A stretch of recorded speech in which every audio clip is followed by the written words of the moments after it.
Okay, so Trump is starting to build his cabinet. And remember, he's got to do it from scratch because what, like 40 of his 44 cabinet members and senior staff, when he was president, all came out against him and said they weren't going to vote for him and they weren't going to support him, and some warned against him.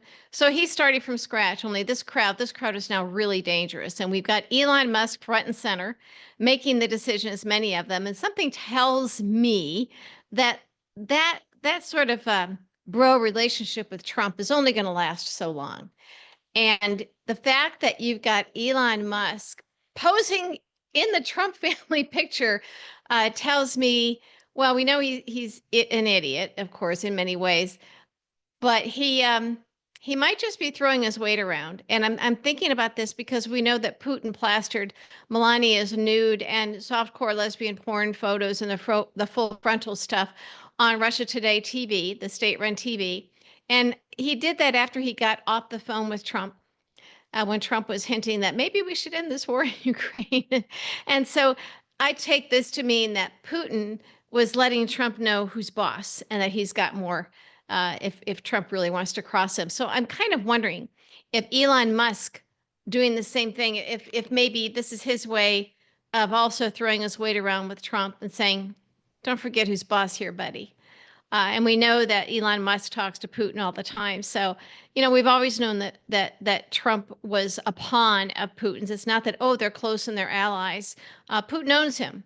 And Trump's former DNI, as I've said many times before, to remind everybody, Dan Coats went public and said he thinks that Putin has Trump blackmailed, that Trump is in fact compromised. So that doesn't mean that they are equal allies. I think that Elon Musk is doing the same thing that Putin did in terms of saying, "Don't cross me." Every once in a while, they have to throw their weight around, and that's what a billionaire oligarch can do. He's above the law. Trump is also above the law, obviously. So they're really trying to get out the measuring stick, if you will, and do that thing that insecure men do. But their power is very important to them. So I think they're doing this really early on because they want Trump to know that he takes orders from them, just in case he wants to get any funny ideas in his head that he's really the one in charge. He's not. And we know that. And we know that from the Mueller report, there was, gosh, I forget what it was, but one of the Putin guys called the other guy, messaged the other guy and said, Putin has won. So we've known this for a long time. MAGA doesn't want to know that. They figure if Sean Hannity or Tucker Carlson isn't telling them this stuff, then it just might not have happened. Yeah, it probably didn't happen. And that's something that we struggle with, is the lack of accurate information reaching the MAGA. I'm wondering if perhaps we should do something on the regular, akin to what I did several years ago with the America Reads the Mueller report. Remember, we targeted the uninformed Republican voters that voted for Trump but maybe didn't know they've been lied to. A lot of them are angry now. They've been conditioned to embrace things that I think a few years before that they wouldn't have. They just thought it's boiling the frog slowly.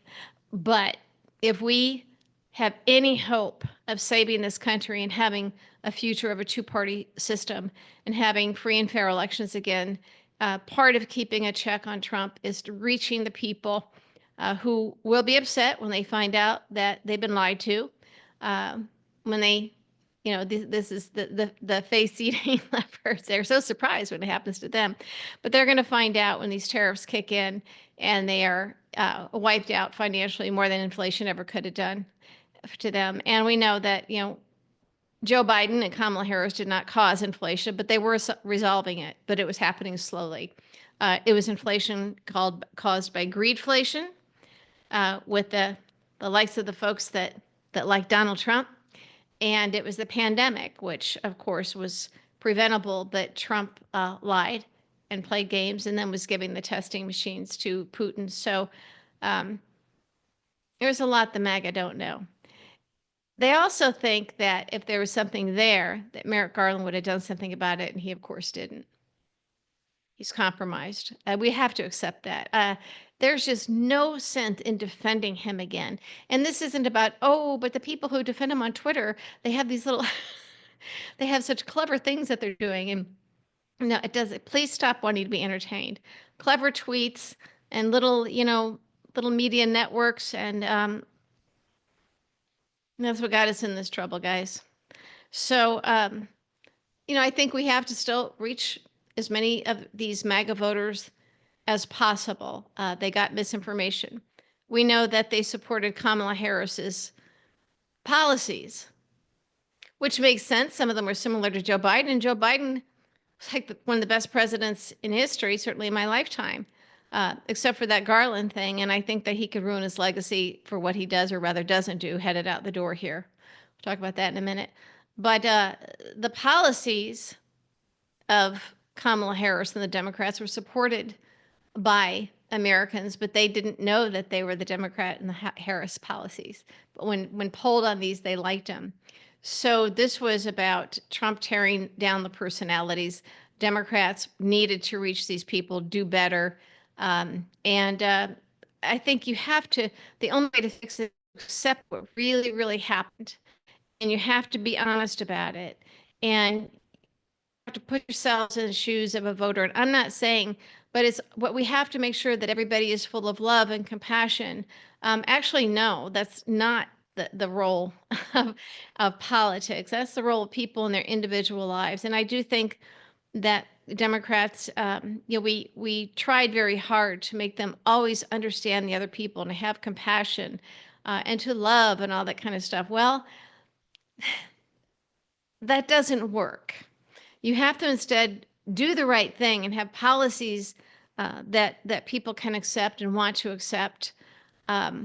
But telling people that they have to love, I don't think that works. And so now, with time now, a week now of reflection, I think that the message from the left was too much about that, which is basically pulling too much on people's emotions and making them feel guilty if they were coming off as misogynist or sexist or not compassionate to trans kids, things like that. And I think Democrats need to rethink what they want to put forward to define the party, because they fell in the trap of responding to Trump. Is a Democratic Party about trans kids and drag queens? No. And it's something that affects such a small sliver number of people. But Republicans knew how to extrapolate that and define the entire party. And I know this because when I was a Republican, I did that. I mean, that's what you do with politics. And I taught that at the master's level. So in retrospection, I feel a little bit surprised that Democrats fell into that trap. And we have to have these honest conversations. This isn't a circular firing squad. I think you have to pick it apart and see what we can do better. Not that they did anything wrong. Kamala Harris was an excellent candidate. And as I've said before, yes, people are racist and sexist, but this country did vote for a woman in 2016, and they did vote for a black man before that. And Kamala Harris was excellent, and Joe Biden was an excellent president. And that's why I say when people have all these other things that they come up with, I say it's the media and Merrick Garland.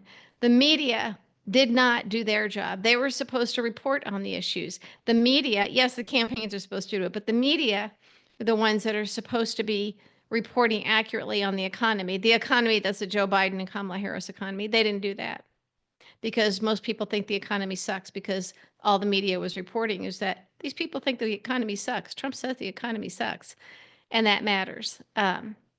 They didn't really know that inflation was getting better. And so in their minds, things were getting worse or were bad because that's really all they heard.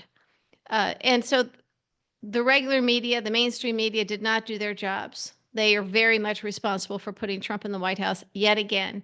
And Merrick Garland, of course, too, because we had, the prosecutor running against the felon, but nobody was really seeing that he was the felon because Merrick Garland was mostly sitting on his hands. So that was a bit of a problem. But I don't think that we can blame Kamala Harris. I think that Democrats hurt themselves by making Joe Biden step aside because the polls didn't say he needed to until they started working on him. So those things do matter. But we're in trouble now. But this cabinet is coming forward now. He's putting together. Elise Stefanik at the UN is going to be a joke. Will be the laughingstock of the world. Sounds like Marco Rubio will be okay, and he'll get, this, even his Democratic colleagues. We saw John Fetterman praising him. I think they think that given a position where he can have real impact, he might actually do the right thing because, he's actually not a Trump fan. Remember some of the things that Marco Rubio has said about Trump. So I think that's what some people are banking on. Elon Musk is a problem. Um, Steve Bannon seems like he wants to step forward and do some pretty evil things. My guess is he'll have to bring the goods for Trump. He'll have to show that he has a whole big army of people behind him. And I don't know that he does anymore. There might be some clashing between the old original Trump team, Stephen Miller, who'll be the deputy chief of staff, and some of the new blood that are equally nutty and crazy and evil and dangerous. But these are not good people. These are not people who know how to work with others, Trump being at the top of that list.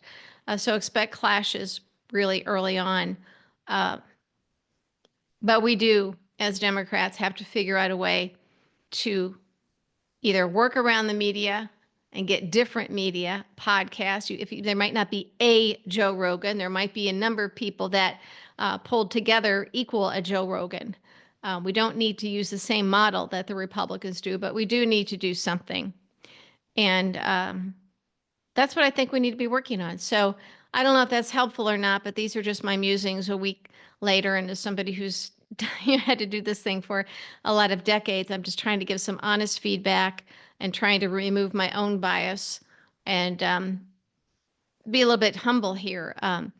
But again, I've seen a lot of analysis, and I'm more convinced than ever that 98% of this was Merrick Garland and the media. But it is incumbent upon us to accept that reality and try and remedy it. And we didn't. We fell in love too much with some of the media, the Twitter stars, and the people who we didn't really check credentials. And we like people with clever tweets and that make us feel better. And sometimes you got to be grown-ups and accept the bad news. Even when I was nervous in the days leading up to the election, there were some people saying, "Don't say that. Don't say that. We have to keep hope." Well, talking about my discomfort at the polls being close was not losing hope. It's just being a grown-up. So let's be grown-ups.